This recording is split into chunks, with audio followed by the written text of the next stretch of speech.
Today, I'm going to share my testimony of how I went from deep within the self-help and personal development industry to meeting Jesus.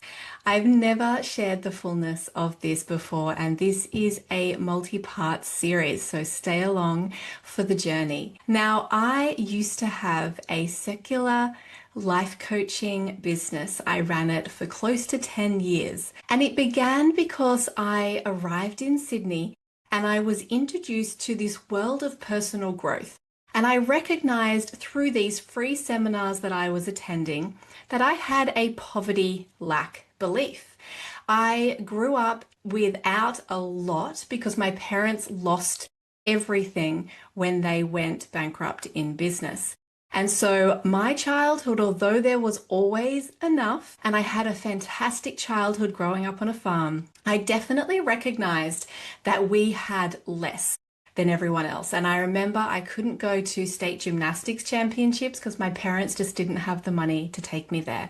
And that was a really pivotal moment. So being introduced to personal growth, I thought if I could just change my beliefs, then everything would change. So I entered in with these starry eyes, thinking that I could really change this trajectory of my life and I wouldn't have to struggle like my parents did. And as I continued on this personal growth journey, I studied business, I studied marketing, and I decided I wanted to be a life coach. So I then went to study life coaching and a few other tools like NLP and EFT, and one really powerful tool called the Mind Detox Method. I went on to launch my coaching business. And as a Christian, I knew to steer clear of the New Age. My interpretation of the New Age.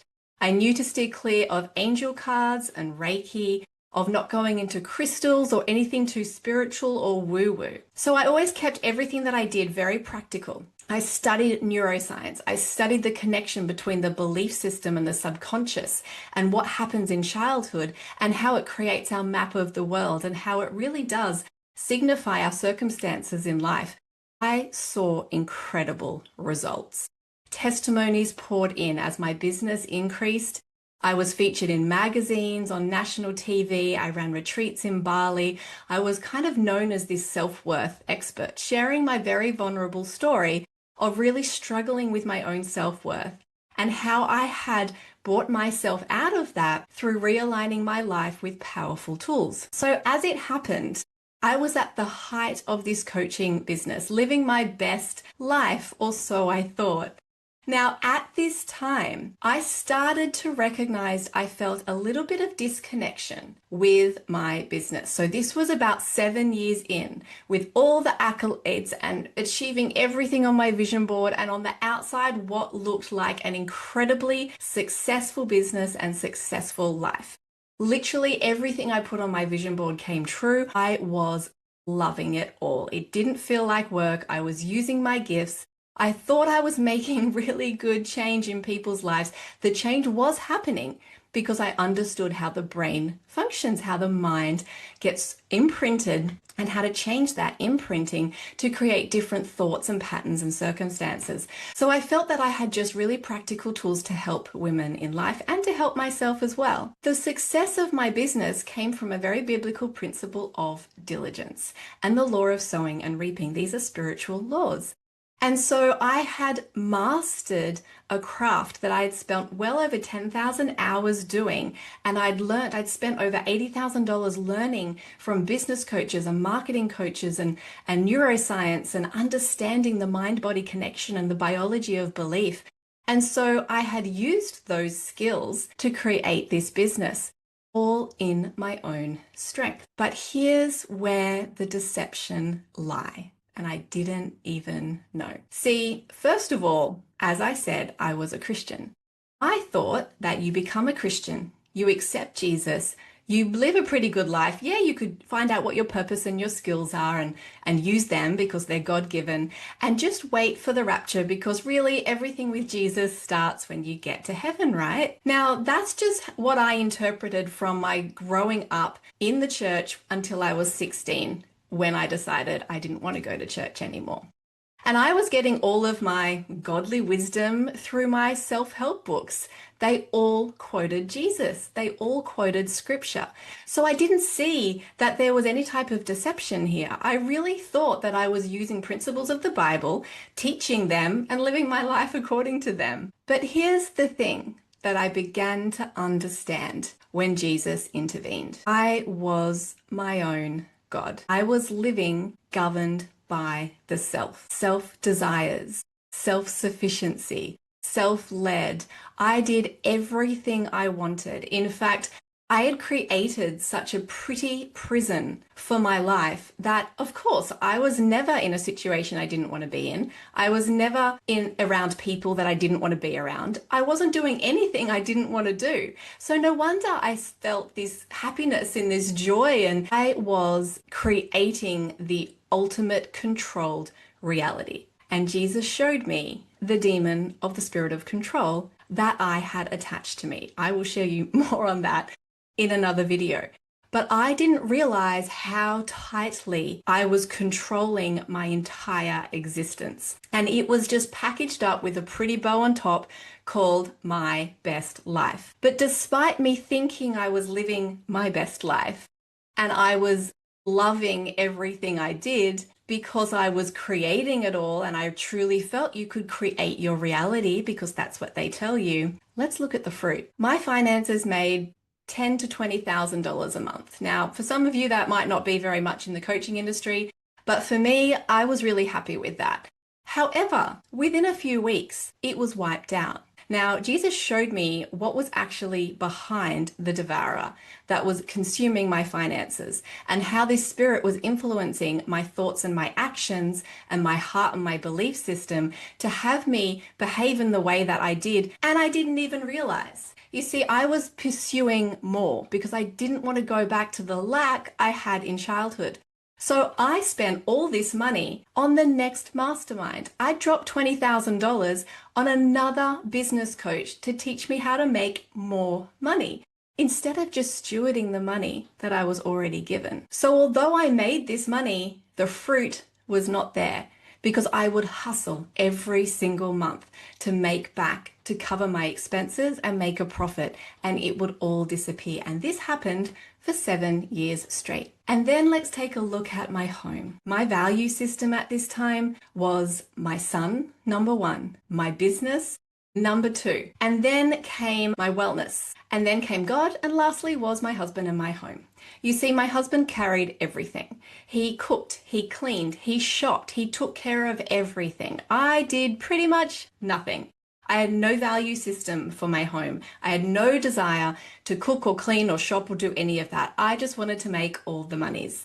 And so my husband was quite unhappy. And then let's look at the fruit of my health. You see, I had unexplained health issues plaguing my body.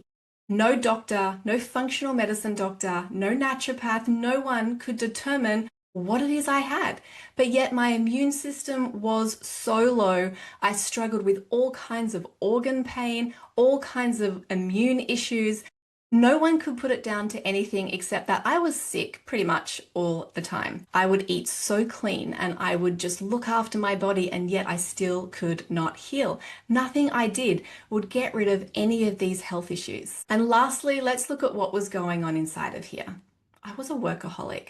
I was pumping out blog posts on my honeymoon. And I remember questioning myself one day, I wonder if this is unhealthy, me just wanting to work so much. I loved what I did, but it was literally like an uncontrollable desire. I had no interest in anything else. Unless you were going to talk to me about business, marketing, or mindset, I don't want to make small talk. I did not pursue anything outside of my work. No hobby, no friendships, absolutely nothing. I couldn't rest. Rest would be wasting time. Why would I sit still for a moment when I could make money, right? So I'm looking at these internal things, but I'm not recognizing that there's anything wrong. I'm witnessing all this fruit, but I'm totally blind to it. You see, this is the fruit of self-sufficiency. This is the fruit of a self-led life. On the outside, I looked like everything was amazing, and that's where my focus was. But the fruit of it, the actual results of what was truly going on, it was broken. And if we look at what it means to follow God and to follow His ways, and the fruit of the Spirit being joy and peace, and that it actually comes not through the self-led life, but actually through surrender to His ways. So at the height of my coaching business, I'm starting to feel this discontent within. And I'm starting to recognize that I don't love my work as much as I used to. I'm starting to not have such a desire and a passion for it. But I ignore this because, I have a son to support, and it's my business, and I've poured in blood, sweat, and tears for 17-hour days. I've hustled so hard for this level of success in this business, and I'm just not going to let it go. So I continue to launch the programs. I continue to do the coaching despite feeling this discontent inside. And then one day I hear this voice, and the voice says, you can only take them so far. Now, when I heard that voice, I thought to myself, there's an element of truth in that. I know I can use these tools very practically to be able to help someone create a reframe or a perception shift. I know I can reprogram their subconscious through this talk therapy method and really allow them to let go of these limiting beliefs that are affecting every part of their life.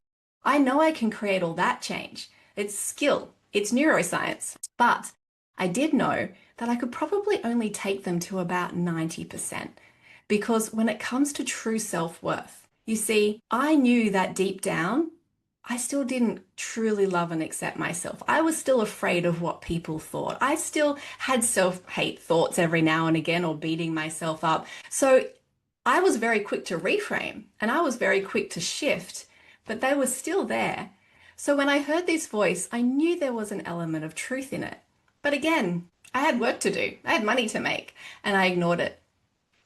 And then 6 months later, I heard the same voice again. You can only take them so far. But this time it continued. And he said, self-worth can only be found in me alone. And even you haven't found it yet. And it was in that moment that my whole body froze. And I knew that this was the voice of God. I knew that He was telling the truth. And that was the beginning of the unraveling. In the next video, I'll share with you how God began to dismantle my entire self-built life. Make sure you hit subscribe and like, and please, in the comments below, I'd love to hear, did anything resonate with you in this video? Maybe you don't know God yet. Maybe you've never met Jesus. And maybe you have no idea what even it all means, but some of the things that I said in this video are kind of making sense to you. I encourage you just to lean in and ask questions, because God could be moving in your life and you don't even realize it. Like back then, I had no idea that God was calling me. I had no idea that the discontent He was putting in me was even Him. And I had no idea that He was calling me. I was resisting until He completely stepped in, because His purposes for my life were far more important than my own self-led structures.